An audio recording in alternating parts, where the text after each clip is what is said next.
Started. Hello, everybody. Good evening and welcome to Copperfield's Books virtual event with Raphael Bob-Waksberg in conversation with Kevin Hunsanger. My name is Jamie Madsen and I'm the Marketing and Events Coordinator here at Copperfield's Books and will also be your host for the evening. Copperfield's Books has been committed to literature, education, and creating community together since our founding in 1981. We're thrilled to be offering free online events during these times to keep us all connected while we're forced to be separated.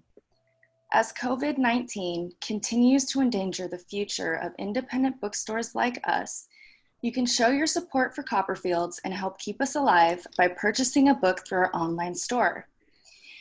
We thank you for your continued support.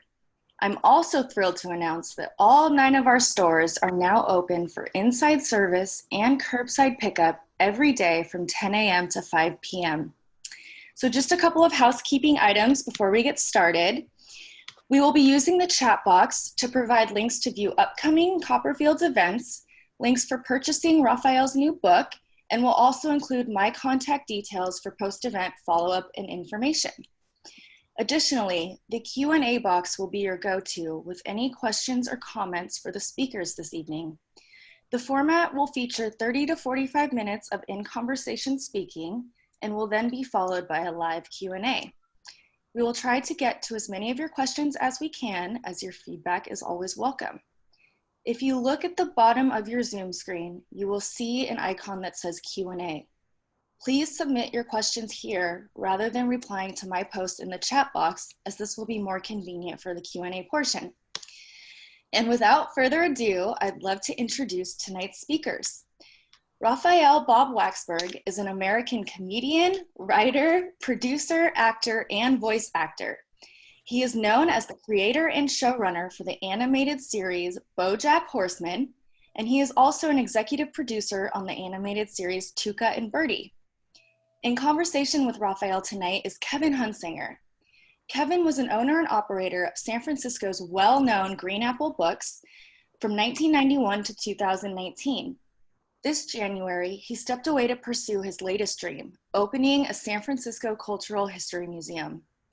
And tonight, they will discuss Raphael's first book, Someone Will Love You in All Your Damaged Glory, which is a fabulously offbeat collection of short stories about love, the best and the worst thing in the universe. And as a huge fan of BoJack Horseman, I'm so excited to dive into this event and hope you're all too. And with that, I'm gonna hand it over to Kevin. Hi, everybody. Great to be here in a slightly different room in my house on a slightly different couch. So thanks for providing me with that opportunity, getting out of my bathrobe and into actual clothes. Bob, Raphael, nice to talk with you today. Thank you. Yeah. Congratulations on the paperback.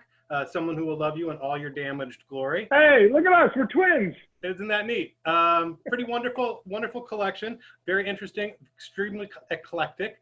It's nice that you're able to have a second wave of promotion for this. You know, I know that it had a hardcover and you were able to tour on that. So this is a slightly different scenario for you, huh? Yeah. You're also probably at home right now. A little bit of a different thing than not. I'm here at home on the Golden Gate Bridge, where I live. You can hear the dulcet tones of the bridge behind me, whooshing and wooing. You know, that's true now. They changed something. They did now it sings when the wind. They haven't fixed it? It's still happening? No, it's probably going to be that way forever now. Wow. Yeah. That's crazy. And it's really annoying. I live close enough where I can hear it, you know, and it sounds like car horns honking. Well, musicians said that it's middle A over C is the actual tone. There are two, so for the musicians out there, that's what that is. But there's gonna be a lot of creative remixing and like using it as like a base for certain songs and tracks. Like I'm excited to see the artistry of San Francisco locals, how they'll incorporate the sounds of the bridge into their regular music. Well, the landscape of the city is changing rapidly, as I'm sure it's you know, in your neck of the woods down there. But last night we just had I think 3 of our statues in Golden Gate Park removed by rioters or protesters. Wow. Torn down. Yeah, so that's great. It is. It's pretty dynamic. It's a real inspiring time of change right now. So I was on the I know we're going to talk about me and my book, but I was interested in hearing about your talking about the San Francisco Cultural Museum and the history of the city. I'm excited to hear that about the statues because one of my fears about the Bay Area, I'm from the Bay Area originally, and as I've gotten older, I think this is true of probably most people who have lived there or live there. There's a feeling of nostalgia for the reckless days of like artists and rebels and revolutionaries, and a concern that it is now, all just tech and business. So I'm excited to hear that there's still a little bit of verve in there, that they're still tearing down statues. I think that's really cool. And I'm excited to see it too, because I've been one of those, my wife's a San Francisco native. I'm a native in law, but I've been here almost 30 years myself. And it will always be the most home that I've ever had. And it has smarted a little bit to see this city changing, and a lot of that edge being lost. But certainly it's been a kick in the seat of the pants this last month, to get people back involved. And I'm really enthusiastic and encouraged to see the outpouring of participation these days, in the protests and things like that. It's happening here for sure. So that being said, you're releasing, paperback in the middle of all of this. How are you finding this time? Are you, how has your work changed for you, during the shutdown? And well, I'm doing a lot of Zooming, a lot of virtual meetings from my home here in Santa Monica. I don't actually live on the Golden Gate Bridge. I'm down in Southern California.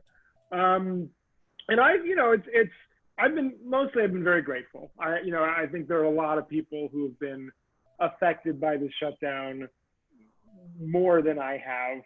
And it's for me, this has really been eye-opening into how lucky I am and how lucky I have been that I can continue to work from home, that I have not gotten sick myself, that I don't have young children who are not in school, but now I need to find ways to keep them busy. But I've felt very lucky, and I also think the forced shutdown has been a good corrective for myself and the pressure that I put on myself to keep moving. There's something nice about this idea of like, no, you have to slow down now. You can't keep up the pace that you've been working for the last few years. Because honestly, I feel like the last few years I have been working a lot, and I think it was somewhat unsustainable. So if something like this didn't shut me down, I think my own body or brain might have shut myself down. And so it's been nice to kind of go, okay, let's do one thing at a time. Let's slow down, and reevaluate what you want to be doing. Yeah, and so you feel like you've had the ability to do that because you're still a very busy man. Undone just got extended another season. Yeah, so we're working on season 2 of Undone. Thank you. We were actually all the scripts are written, and we were about to start shooting before the shutdown, and so now we're talking about ways that we can be creative. And Undone is a really interesting show, and the process of it is constantly evolving. It is how it gets made. Technically, it's a really interesting hybrid of live action animation. Is that a rotoscope? Is that right? Rotoscoped animation, yeah. So we've been talking about, are there ways that we can make the show while socially distanced from each other? So that's been really exciting. We're also working on the second season of Tuca and Birdie, which is another show that I work on. And so I've been, working on both those shows. But it's nice that I'm not currently running my own show like I was with BoJack. And so gotcha. I'm kind of relieved that is over. And now I can, I feel like I have normal work days now, not endless work eras. I feel like I had like a couple of years there was just like straight through, no weekends, no holidays, no breaks, just working all the time. I mean, that was, I was doing 3 shows at once, and I wrote this book, which I think was maybe a little over ambitious. But I did it. It was great. I did it. So I'm happy. I did it, and now I never need to do that much again in one month. So let's. I'm curious about the time frame of this. Did you? How long of a process was the the collection of these these writings? Did you sit down to write a book of short stories, or were No, you so a lot of them kind of came together over the course of maybe like 10 years. Like a lot of these are pieces that I didn't necessarily know were going to be pieces in a book. They were just things that I would post on my blog, or like short stories that were too long for a blog, but I didn't know where else to put them. So I just kind of sat on them and held on to them. And then someone from Knopf reached out because they were fans of my show, BoJack Horseman, and they said, do you think you have a book in you? And I said, well, I got some short stories. I think I'd like to do some more. And he read them, my editor, and he said, yeah, these are good. I'm going to be your editor now. We're going to make a book. I'm like, great. And so, so I'd say like about a third to a half of these were old that I was kind of accumulating. And then the rest were kind of like, okay, now I got to write a book. Now I gotta continue to generate. And so I continued to kind of work on them while I was working on my TV shows. And then I remember I had, because I was working on multiple TV shows for the same company, I had it worked into my contract that I could have 2 weeks off in the summer where I wouldn't have to work on any shows. Because the problem of working on multiple shows is you get like a week off here and a week off there. But if your other show doesn't get a week off, then you're still working. So I said, I have to have like 2 weeks that are just for me, that I could go on vacation. And so then I got those 2 weeks, and instead of going on vacation, I finished writing my book. So it wasn't much of a break, but I kind of, in a mad dash, I finished the book, because I'd been working on the actual book for maybe like a year and a half at that point. I'd blown through a couple deadlines. Like, all right, I need to really finish this. And so I sat in this very room that nobody can see right now, is where I did the final push on my book. Well, it's very interesting because the collection it's so eclectic. It seems like there's that there's a thread, there's an emotional thread between the pieces, but each one is so stylistically different. Did you find yourself saying like, what's missing in this is a poem? I need to add a poem in here, or maybe there are no screenplays, nothing like that. It's all prose. But did you go after a particular style? Yeah, I mean, I was thinking as I was writing, like, what mix this up more? How can I make like you said, all the stories do feel of a theme, and as I was writing, I did write some things that felt like, oh, this isn't quite right for this book. It doesn't quite fit the overall, short story theme that we're in right now. But I did think of it almost like a mixtape. Like, you want to have like a flow from story to story and like an overall kind of flow, but then you also want each thing to pop on its own and not just feel like the same thing over and over again. You want to feel like, oh, this is a new kind of thing. This is exciting. I like the idea of like each story almost is like a tiny mystery that you, the reader, are like figuring out as you go. Like, what is this story? Like, how does this work? What are the rules? What is the grammar of this story? And so that was fun for me too, to think about like, how can I mix this up? What are different voices I could try on, or different formats, different ways to tell stories? Mm-hmm. Yeah, and it really comes, across very, very well with that. I like what you said. The rules, like Olipo, the writing group, that would find that freedom through the rules. They would have very, very, each sentence must have, 4 objects and this many number of nouns, and they found that, that through the tightness of the rigor of the rules, they found that freedom of artistic expression. I think that's tremendous. I mean, I find structure to be incredibly helpful. And I think like the worst thing you could tell me is like, write whatever you want. Just do whatever you want. I'm like, oh, what do I want to do? And so it's helpful for me to like play. I also don't like when people give me structure. I like to put structure in myself. So it's helpful to kind of go like, okay, yeah, what is the structure of this going to be? How is this going to work? Mm-hmm. And then how do I tell a story within that structure? So did you, we were talking earlier about, you got a family bookstore, Bob and Bob's in Palo Alto. Well, I didn't have it. My family had it. Was a big, so you're sort of that lineage. Was creative writing always a part of your life? Was it an interest of yours, or was this something that has kind of come to you new over the last few years? I don't know. I mean, I feel like I took a long time to find it, but I feel like if you asked people who knew me when I was growing up, or when I was a kid, or even when I was in college, they would say like, "No, of course, this is always what he was going to do." I think other people kind of knew it about me before I knew it about myself. I mean, I have attention deficit disorder, so it's always hard for me to focus on things like assignments. But I did always like to be creative. I liked to write. So it was always something that I was interested in. I think if you'd asked me when I was younger, like, you're going to write a book, what kind of book is it going to be? I think I probably would have guessed it would be short stories, not a novel, because I don't have the attention span to read a novel, but I love a good short story collection. Mm-hmm. So that's, I mean, sometimes I'll get like a collection of short stories and I'll look at the table of contents and I'll find the shortest story first, just so I'm like, oh, let me try it, you know, I'm going to dip my foot in before I commit to this book. Because I don't know if I have the patience to read like a 30-page story right off the bat. They have any like 5 to 10-page stories. So actually, when I was putting this book together, I put some real short ones right at the beginning. Yeah. So people are looking and they go, oh, okay, I'll just start at the beginning. And you kind of like, we ease you in. There's a lot of thought into the order of these stories that we're gonna like start with something really short and grabby, and then just like gradually, you know, get you invested in the book. And even then, to mix it up between longer stories and shorter stories, you have like some, you know, it's like a meal. You have courses and then you have kind of palate cleansers in between. Yeah, sure.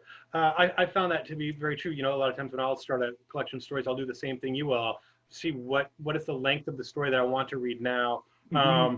But I really enjoyed with this, that you're right, these things do build, you know, there's an emotional content to this. One builds from the other to the next. And it really develops a whole at the end. And I didn't skip around through this. I was able to read it, you know, linearly, start to finish. Yeah, that's because the book was written by someone with ADD. So the book skips around for you. If you just read it in order, it has the feeling like you're skipping around.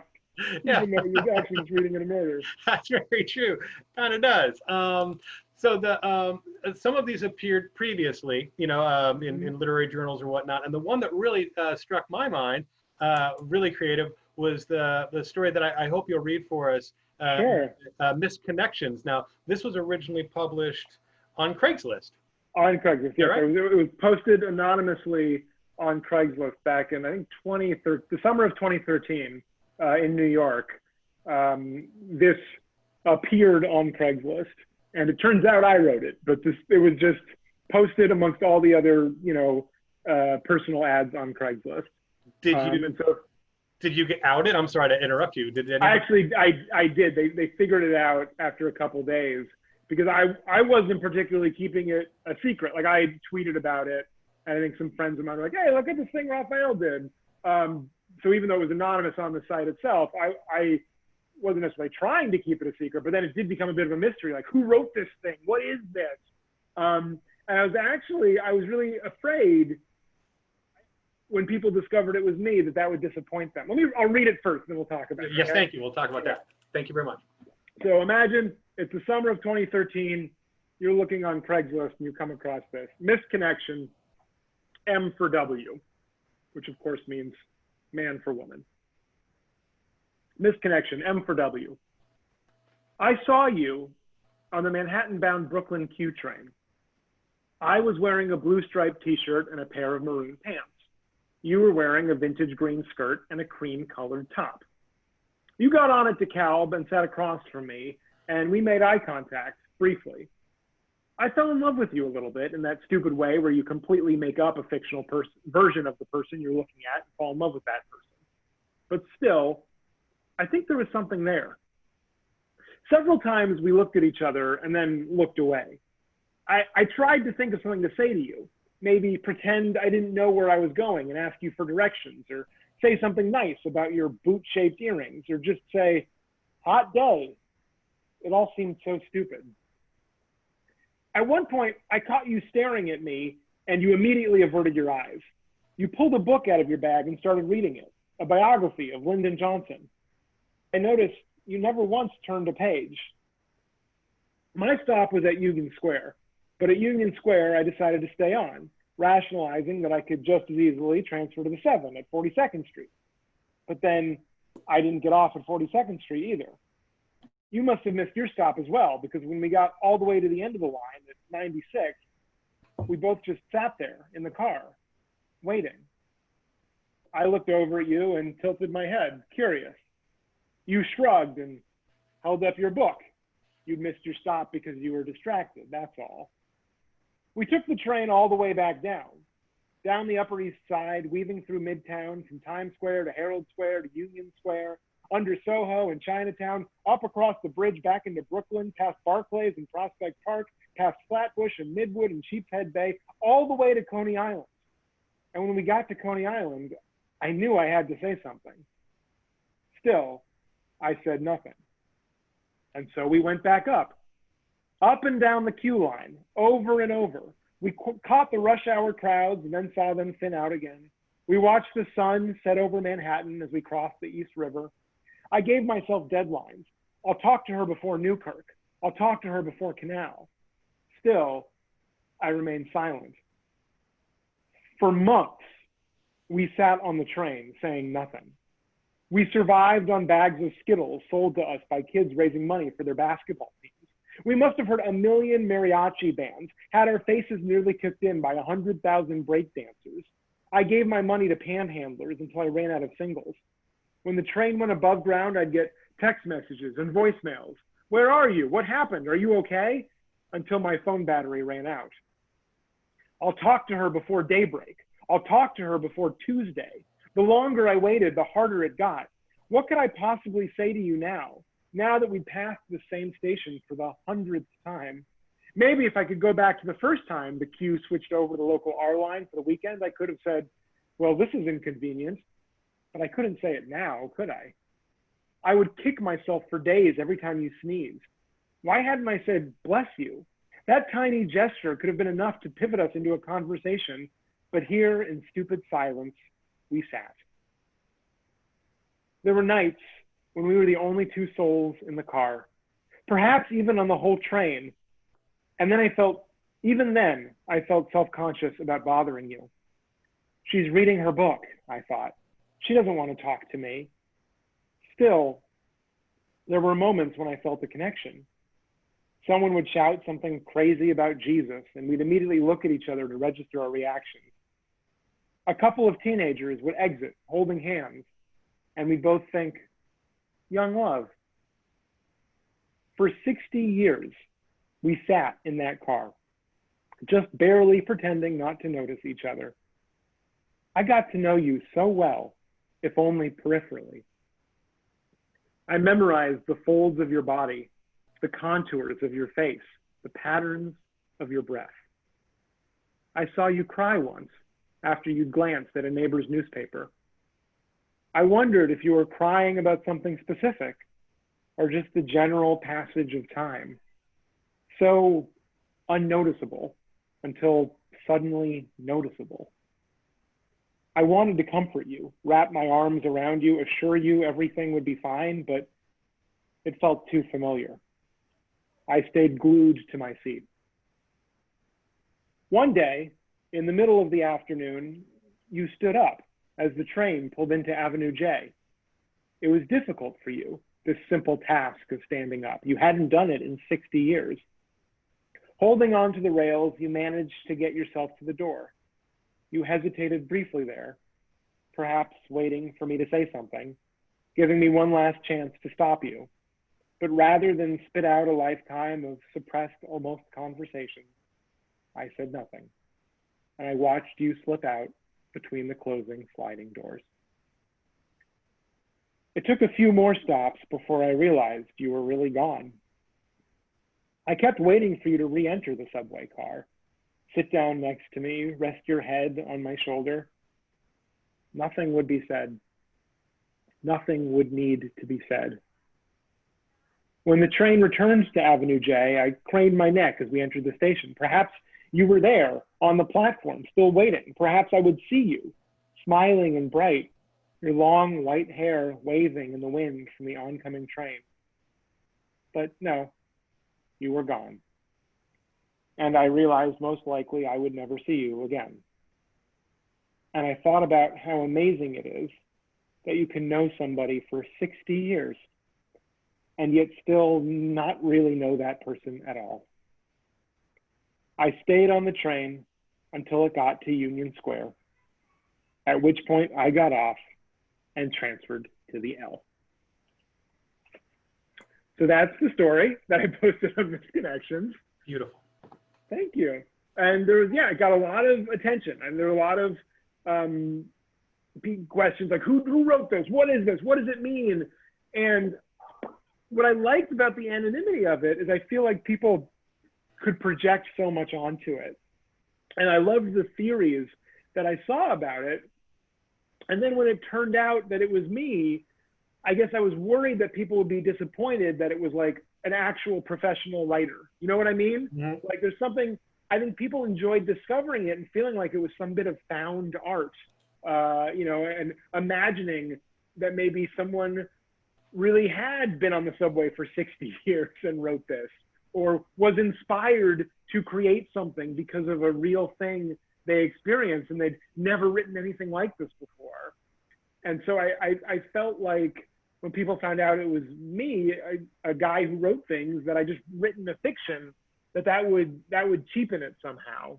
But hopefully it didn't. I don't think it did. I mean, I included it in the book because I think it works as a piece of fiction. I think so too. As well as a thing you discover while, you know, wandering the internet. Well, and it's I think it's a wonderful example of what this book offers, from the absurdity of somebody spending 60 years together on a train.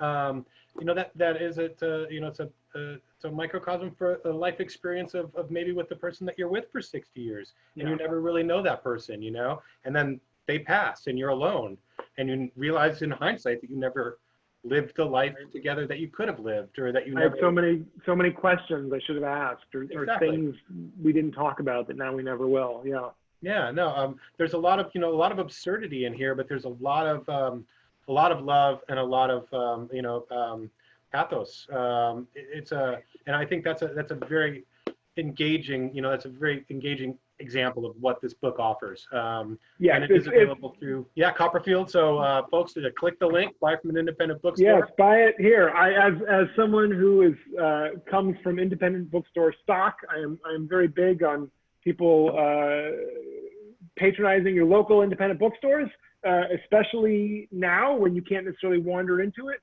Copperfields, you can buy the book online from them, and they would sure appreciate the sale. So definitely, please buy local and buy independent. Yeah. And buy my book while you're doing it. Buy two. Keep buying. Yeah, it's and there's the other story that really springs to mind, and its name eludes me right now, is the theater, the family drama. Oh, you want to know what plays are like? Yeah, which is great. I think it's the perfect shelter in place story, because you hit the nail on the head of theater. If you miss going to plays, read this story in the book, and then you'll remember all the reasons you hate going to plays. And you'll be like, I'm just going to stay in, actually. I actually don't want to go to the theater tonight. Yeah. I'm just going to read. It's funny because the inspiration for that story was, I was thinking about plays, and I thought, wouldn't it be funny if, like, a short story, like, could talk smack about other art forms? Like, if a short story was like making fun of plays, like, what is a short story's impression of a play? And then as I was writing and like having fun with the voice, I kind of discovered, okay, what is the actual story of the story that justifies and kind of explains why it's doing it? But the first thing was like, I bet short stories think plays are really dumb. And I bet short stories would really have a field day with all the peccadillos and imperfections of live theater. Absolutely, yeah. You nailed it. You nailed it. I went to, there was we had a black box theater near our house that we would go to every show that they did for like a year and a half or something like that, and it was fun for a while. And then it just kind of got old, and it's like, oh, we got to go see the new play. And I was like, oh, do we? And then, like, it's been a couple of years now, and I'm not beating down the door to get back to the Playhouse all of a sudden. Well, one of the things I love about independent theater is there's a very low barrier for entry compared to what we think of as like most established arts. Like, I guess I could self-publish a book, but most books that you're going to read were, you know, professionally edited, and a lot of thought went into them. It was vetted by so many people before it got to you. Same with, you know, even the worst movies or worst TV shows, you know, there's like a certain level of competence or professionalism. So you kind of have a rubric for what you think it's supposed to be or trying to be. But you can go see like an independent play and it's like nothing you've ever seen before. And sometimes that's wonderful. And sometimes that's disastrous. But I love that feeling of you don't know what you're going to get. Like I kind of miss those days of going to see my friends' plays and being like, what is this? Hour more of this? I don't even understand how this is a play. I have no context for what it is, what information it is trying to convey to me. This is nuts, and I like that surprise. I think in small, the problem is, I think when you are going to most of those, for me at least, is when you are young and you're supporting your young artist friends, yep.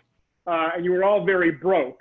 And so you were spending money on these plays. You're like, why did I spend $25 on that? That could have been dinner. Now I think I would enjoy wandering into some local theater, but of course I can't. There are no plays happening. Well, you know, it is something that I find myself missing a little bit when I was reading it, a little pang of nostalgia. Yeah. You know, I still think that, you know, supporting stand-up comedy is the most important thing that we can do. You know, I think that a person alone on a stage with a microphone is got to be terrifying and so important, and it's the last true voice that I think the artist has. And it's really in stark contrast too to the life of a writer. And you're talking about you can go and see your friends play, and even if it's still another hour, you know, that you're getting all of what they've done in one fell swoop. You know, you watch a movie, you know, even though it took the creator years and years and years to possibly do that film, you can absorb it in an hour or 2 hours, whatever it is. Music, visual art, a painting, a book. You spend years writing a book, and then it's finished, and it basically looks like every other 500 pieces of paper that every other author has done. And you give it to your friends and you go, here, tell me what you think. This is my new act of creation. You know what I always think is hilarious is, like, I understand why they do this, but like critics who grade things with letter grades like you're in school, like that drives me crazy, because it's like, here's this thing that was like your passion and you worked on it for literally years of work and thought and collaboration went into this, and someone's like, B minus, like B minus, like that, and that's it. And that's a lot of people, that's all they'll ever read of the review. That's all they'll see is like, oh, that thing that got a B minus, I don't need to see it. I'm not gonna look at it. What? That's crazy. B minus. I mean, even like 3 stars or 2.5 stars is like enough of its own thing. Like, oh, okay, what is that? Like, you know, you have to rank it somehow. But like letter grades to me feel like so infantilizing and so like, oh my god. Yeah, no, they Good work. effort. Try again next time. Yeah. The difference between working on short stories and a larger project, you know, you touched on your you know, ADD a little bit and something like that, but then you have something like Undone, which is essentially, you know, of a novel length. You know, it is a very involved. It's not necessarily episodic. You know, how has that process been for you to have you know, to kind of break that up a little bit and to do a longer form work? It's been fun. I mean, you know, one of the joys for me about working with Kate Purdy, who's the co-creator and showrunner of Undone, and working with Lisa Hanawalt, who's the creator and showrunner of Tuca and Birdie, is getting to try these different kinds of shows than what I did with BoJack. I mean, both, you know, if you are a fan of BoJack and you haven't seen these other shows, I would recommend watching them, because I think there is a through line that connects them, and there's certain elements that you will recognize, but they're also very much their own thing. And I was really excited to not just do the thing that I knew and that I was comfortable with, that I knew worked. I think it's really fun to kind of be like, what are different ways to make TV shows? What are different ways to think about stories? How can we continue to challenge ourselves? And with these stories too, I didn't want it to just feel like, oh yeah, these are stories set in the world of BoJack Horseman, or kind of more of those, that like each one has its own kind of world and its own feeling and its own momentum to it.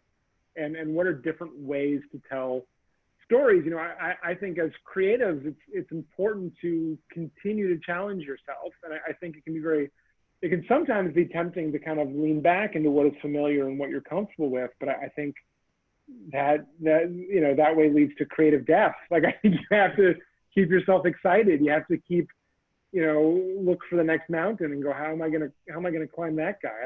I don't know. I know how to climb that guy, but I did that already. So how am I gonna do that one?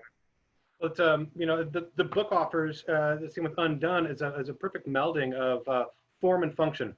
You know, the story of Undone could not be told unless you were able to use the, you know, animation, the science, you know, involved, and the multiple dimensions and everything like that. It's so compelling and such a strong story, and then visually it's so engaging. And a lot of the stories here, you know, offer that same experience, you know, that the form of the tale really does lend to the emotional content as well.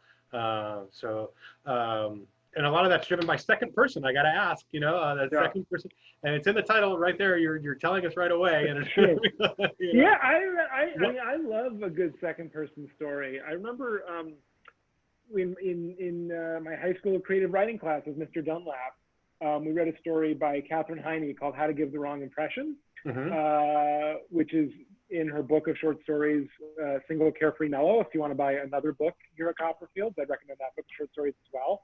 And she does a lot of stuff in second person, that story and others. And one thing Mr. Dunlap said at the time is that in some ways, second person feels more personal than first person. That first person, you know, can feel very more personal than third person, but second person is even more like it's you. The story's about you. It's in your brain. And even, you know, the misconnection is first and second person, right? It's like, I am telling you a story about us. And so I enjoy writing in second person. I have a handful of stories in here, and some of them because of the format, right? That some of them are like a tourist guide or instruction manual that naturally would speak to, you know, telling you how to go about something or telling you how to experience something. And some just because I wanted it to feel more personal, and it felt more personal, and it felt, or also sometimes more conversational. You know, sometimes like, so you go to this place and you do this thing. It sometimes feels a little more casual than like, I went to this place and I did this thing, right? So I think sometimes using you can shoot down some defenses because it feels more conversational in a way, and it feels more intimate in that way as well. Yeah, for sure.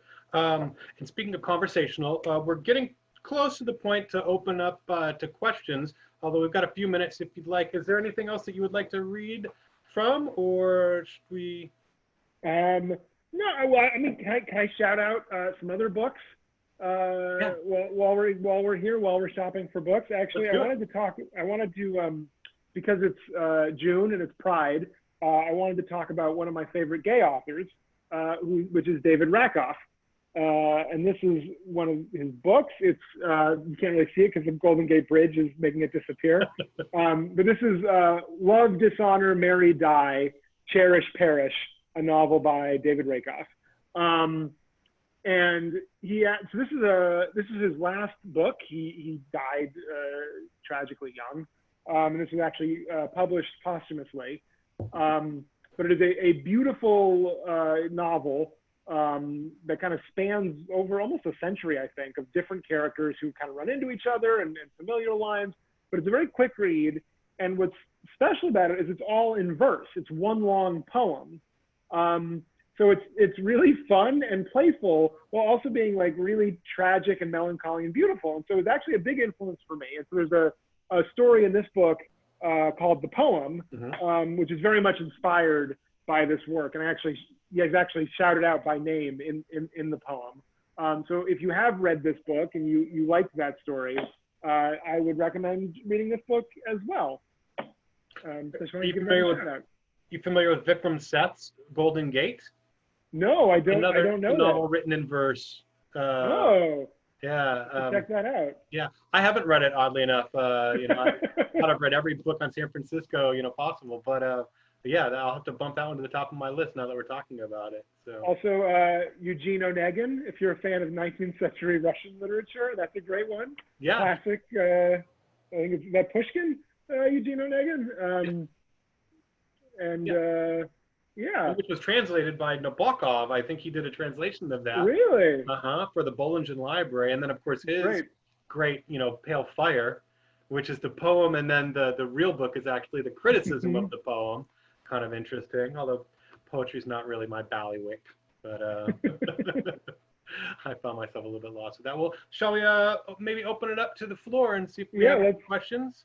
Jamie, you want to read us some questions? Yes, we have quite a few questions. I thought we might. Good. Yeah. So Abby has a question for you, Raphael. Which is your favorite of the stories, or perhaps which was your favorite to write, or which has become your favorite in retrospect? Oh my goodness. What a difficult question. I couldn't possibly pick a favorite. I mean, I guess some people do, right? I guess it's like, I mean, to me, it feels like such a no-brainer. Like, no, obviously I like all 18 equally, the exact same amount. But I feel like probably other authors are like, no, I like this one better. I can say that. It's my book. Who cares? No one's going to get their feelings hurt. They're not children. But I don't have a favorite. I mean, I think all of them at some point have maybe been a favorite in some way. I mean, I'd be curious, in maybe 5 years from now to revisit these and see which ones have stuck with me or which ones I've thought about more and more. No, I don't have an interesting answer to that question. How about if your editor does one spring to mind if your editor said this story has to go, and you'd be like, no, absolutely not that funny. one.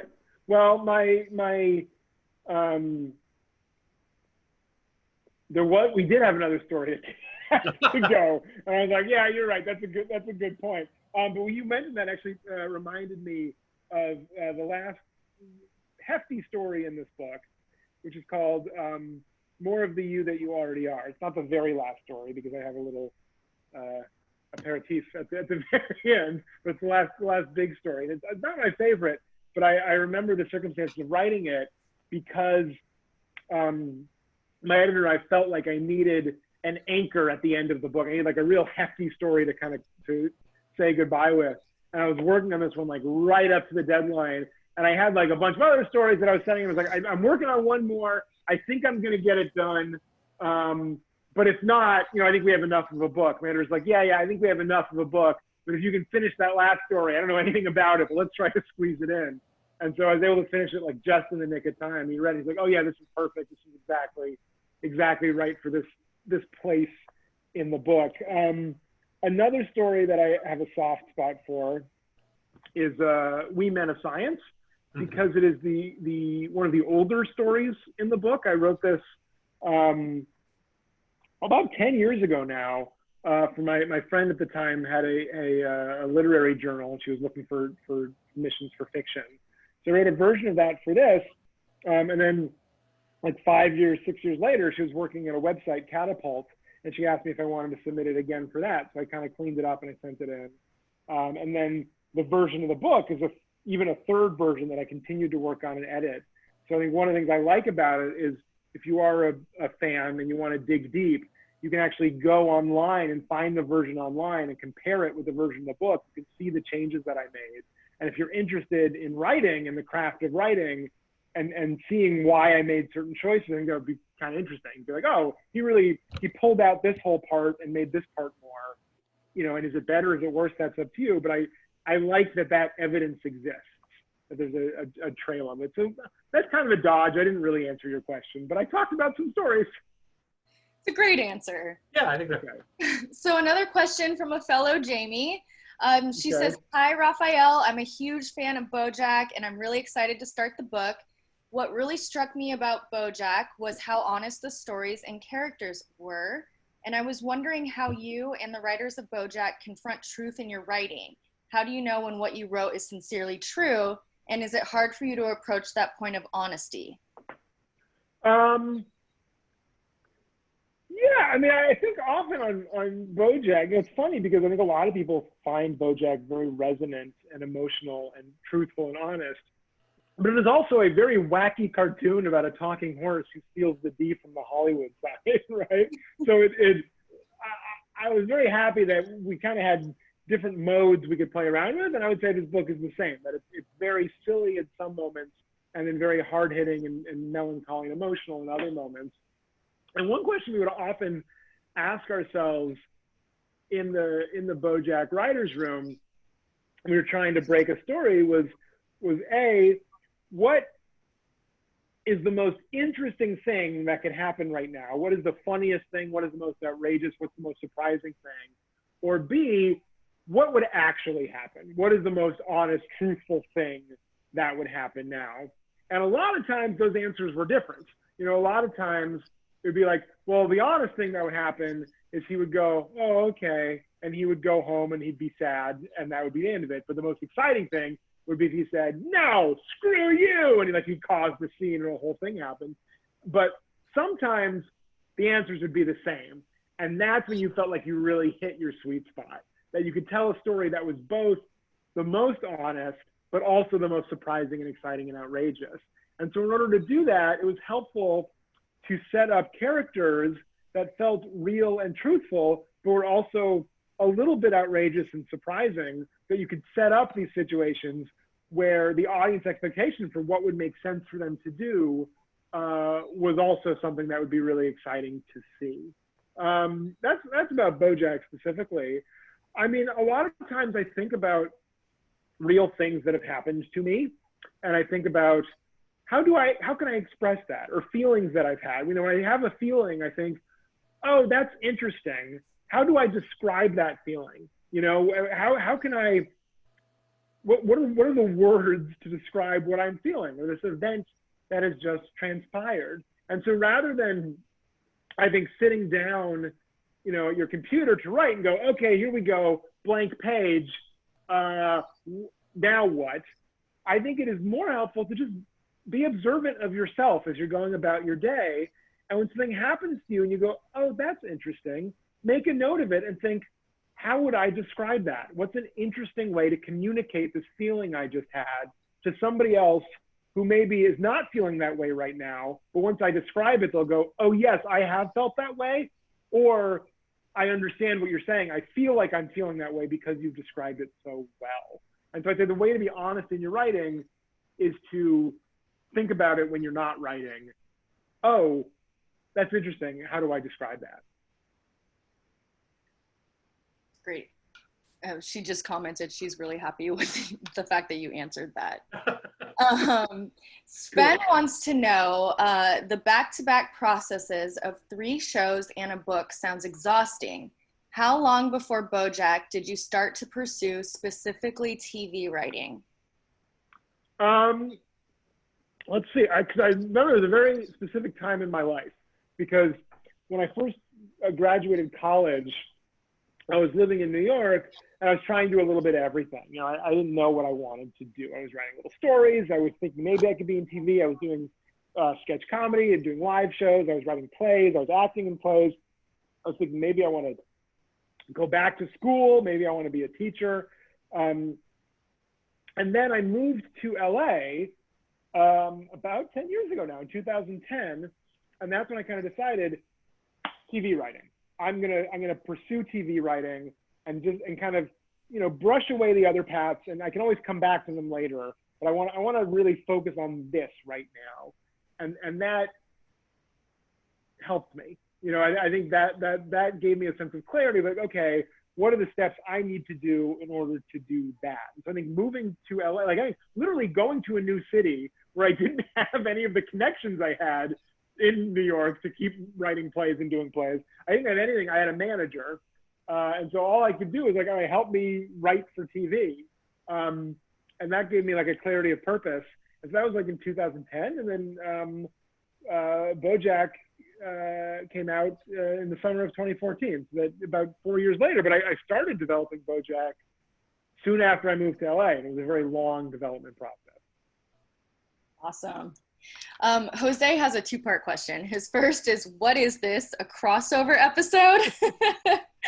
And he's wondering if there's going to be a Spanish translation of your new book. I would love it to be. I don't know who's in charge of that.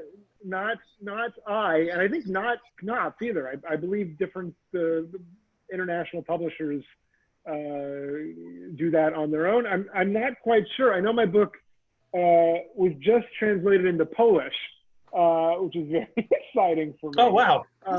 Yeah, and so I believe there are other translations coming. I would think they would do it in Spanish because it seems to be a popular language, but I think they have to, someone has to believe there is a demand for it in Spanish.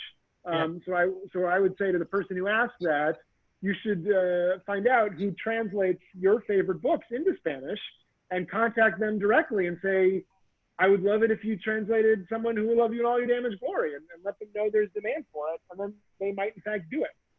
It's a great idea. Very important aspect. I've been on the selection committee. The San Francisco Public Library has a one city, one book program that we kind of choose one book and encourage the city, to read entirely. And we do a lot of programming around that.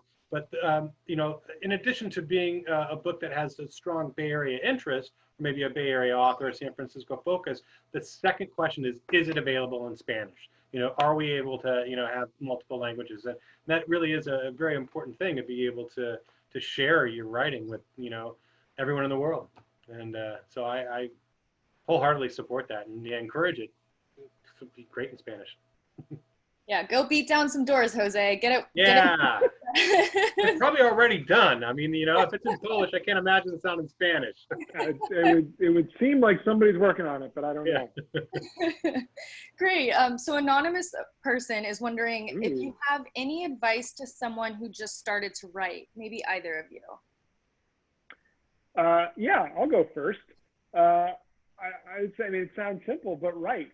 I think write every day, as much as you can, make a habit out of it, set a routine. I think one thing that was really beneficial to me is, I've told this story a lot, this is part of my origin story. When I was in college, I had a blog, and a friend of mine did a challenge for all of his friends to see who could keep their blog going the longest if everyone posted every day. And if you missed a day, you were out. But if you could post something every day, we'll see if we go all the way to the end of the year.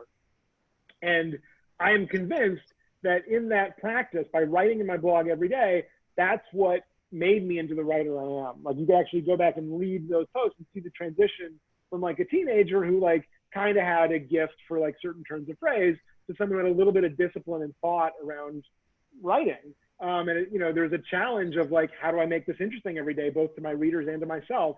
What are different ways to tell stories in this blog? So it's not just Dear Diary, today I did this, today I did that. Can I do one that's a poem? Can I do one that feels like a multiple choice test, or that feels like a choose your own adventure blog post? What are the different formats to keep this fresh? So I would say write every day, even if you don't want to. And you don't have to be writing your passion project, the thing you that's so important. If you're working on your screenplay and you don't have any ideas for your screenplay, take a break and open up a new document and just start writing, some funny observations about the city you live in. Maybe you'll use those for something later. Maybe you won't. Write about a memory you had. You don't have to be writing on your magnum opus every day, but you do need to be writing every day. I would say also find ways to limit your distractions. I think it's hard right now. My writing routine, pre-coronavirus, was I would go to cafes to write, and I would only go to cafes where I didn't know the Wi-Fi password. And if I overheard a barista telling someone the Wi-Fi password, I had to leave. And I would leave my phone in the trunk of my car because I knew, what was that funny song I want to reference? Let me just Google one thing real quick. If I'm looking at the internet, then an hour and a half goes by and I'm done. I can't write anything else. So if there's a thing you want to reference, just write in funny song in parentheses. You'll look it up later, but just keep writing and don't allow yourself to become distracted if you are as distractible as I am. Those are my two pieces of advice. Write, set a routine for yourself, and find a way to discipline yourself so you avoid all distractions. Yeah, and I guess write what you believe in. I used to write a little bit. I wrote more journalism than creative writing. But after being with Green Apple for almost 30 years, I can't tell you how many books are in the world. So it kind of, the notion of my contributing to that left me pretty quickly. I didn't really feel like I had the passion for my voice. So if you have a passion for your voice, follow that passion. Write what you believe in, because yeah, you gotta, because things change fast, and what you write, if you're writing for a contemporary market, you go, oh, I'm going to write a book about whatever is going on this week. It's going to change by next week. By the time you're done and the book gets published 2-3 years from now, if it's not something you really believe in and something that's true to you, there might not be a place for it. Who do you think, Kevin? Who do you think is going to write the first great coronavirus novel? I'm sure there are a lot of people working on it.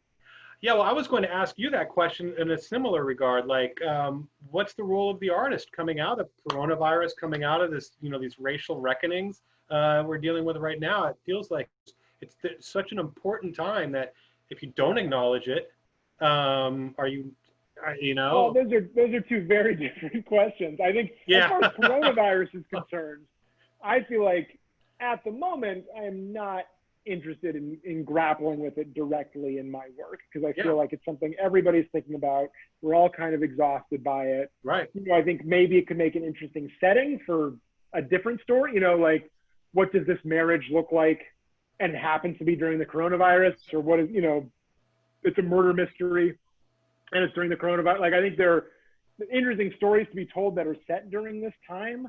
But I myself, I think I'm not interested in telling a story about this.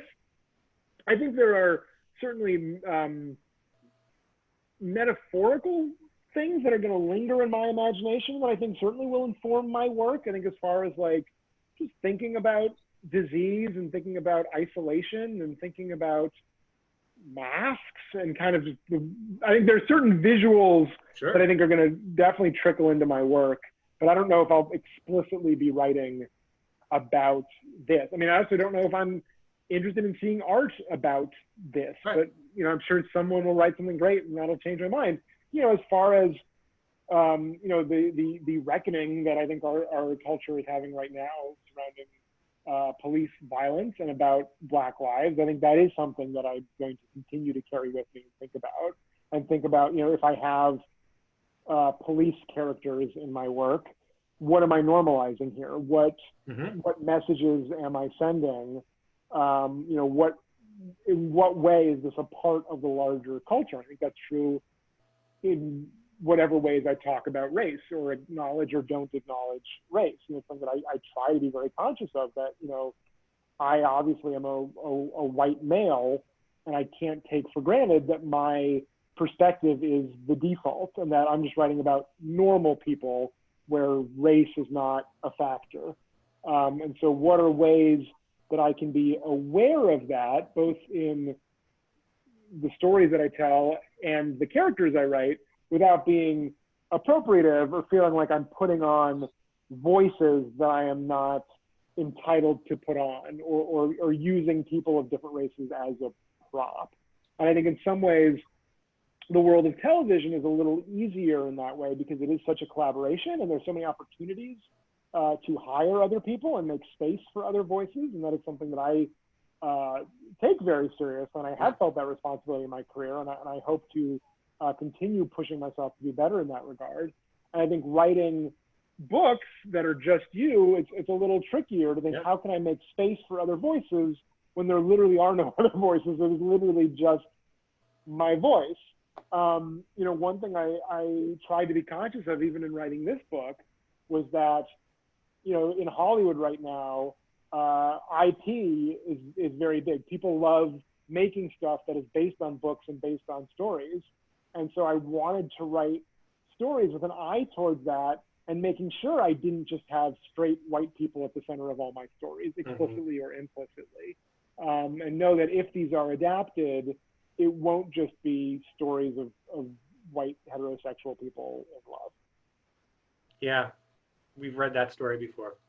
It's time for a different story, I think. I mean, I've written that story, and I will probably write more of that story. But I think there are ways to write more diverse subjects that doesn't feel like you're doing an impression or doesn't feel like you are appropriating their trauma or their experience, you know, or putting on a voice that you shouldn't. And I think there are ways to be responsible about it. Yeah, as a reader, I took on a project some time ago where I was only starting to read books that didn't interest me at all.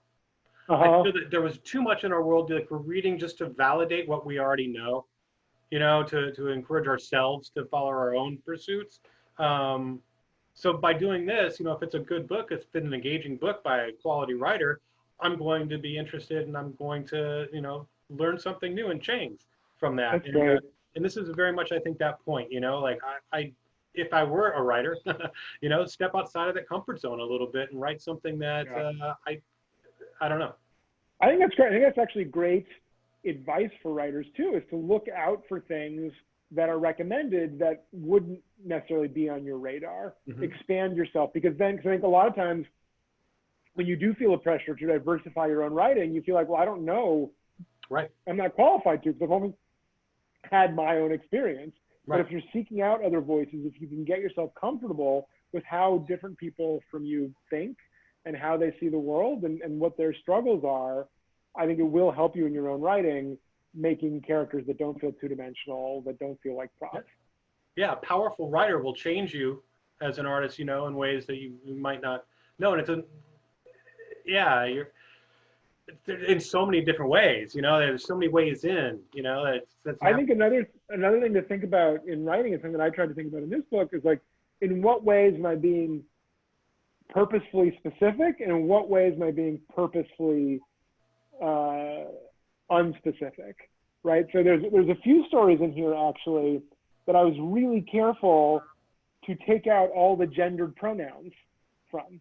But there are a few stories here that are love stories where it's ambiguous. Is it a man and a woman? Is it two women? Is it two men? Is it two non-binary people? Is it Rufus? It could be anything, right? And so I wanted to make room for it. As soon as I had stories that I realized could fit into that ambiguity, because you don't want to just like make everything ambiguous to the point of like, well, this is nothing. What is this? Right. But I feel like I had a few stories that were general in that way, that felt like, oh, this could totally be read as anything, except there's like a single mention of like a he in there. And if I just took that he out, then people can, you know, project what they want to project. And I think you don't want to just do that, because then it feels like you're not really speaking to anybody. But I think it is interesting to think about what are the opportunities for that, and can I nudge this to be a little more open to interpretation? This has been such a brilliantly warm evening with you guys. I feel so blessed to have gotten, you know, the last 60 minutes with you, and I'm receiving so many thank yous from our attendees. And I just want to give you a warm thank you from everyone and from Copperfield's Books for joining us. And to all of you participants, we will be sending out an email in the next, probably Monday around this time, that will have a link for a shareable recording of this event. And it will also include links to purchase Raphael's book, as well as his recommended title by David Lecoff. So be on the lookout for that. And thank you guys so much. Well, thank you. Thank you so much. Thank you, Kevin, and thank you, Copperfield. What a treat. Thank you, Raphael. This was an absolute pleasure. Yeah, and keep supporting the independent bookstores. Keep fighting the good fight. Thank you. Thanks. Have a good night. Okay, good night, all.